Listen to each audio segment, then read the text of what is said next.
Much has been said about Disney's latest live-action remake, Snow White, in the years and months leading up to its release. Relentless discourse, the kind only heightened by social media and poor faith readings, has surrounded this movie to the point where it feels like anyone weighing in on its actual quality has to provide some kind of disclaimer about their views.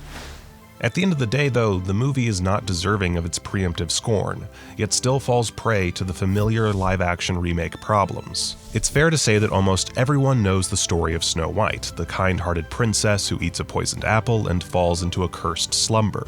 The new Snow White aims to bring the classic tale into the modern age with key changes. One major change is something I can't get into for spoiler reasons, but another is that here, Snow isn't particularly preoccupied with the arrival of her prince. The first portion of the movie is spent establishing the lessons her parents instilled within her from a young age, that she should always be fair and kind and strong, all the things a good leader must be.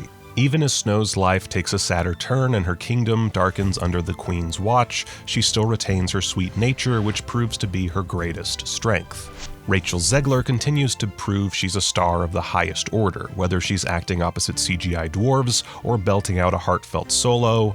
She commits to the role and embodies the true ideal of a fairy tale princess.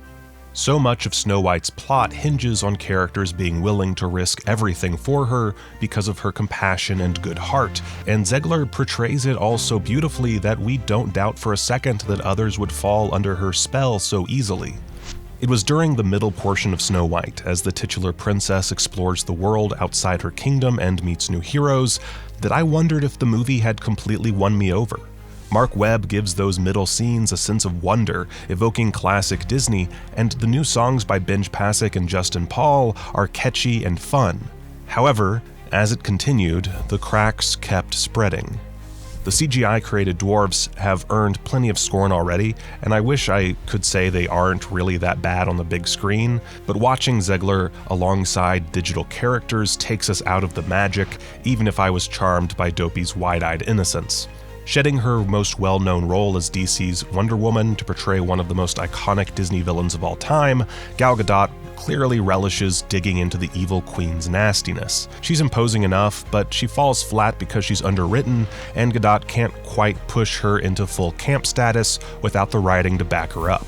All of this culminates in a final act that's anticlimactic and a touch too saccharine. Zegler is a highlight, and fans of hers will be thrilled at the performance she gives here, but for those of us exhausted by Disney's CGI-heavy remakes, I'm not sure that there's enough of a spark here to win them over. Snow White can hardly be considered a failure, and it's not Disney's worst effort by a long shot, but I wished for a bit more.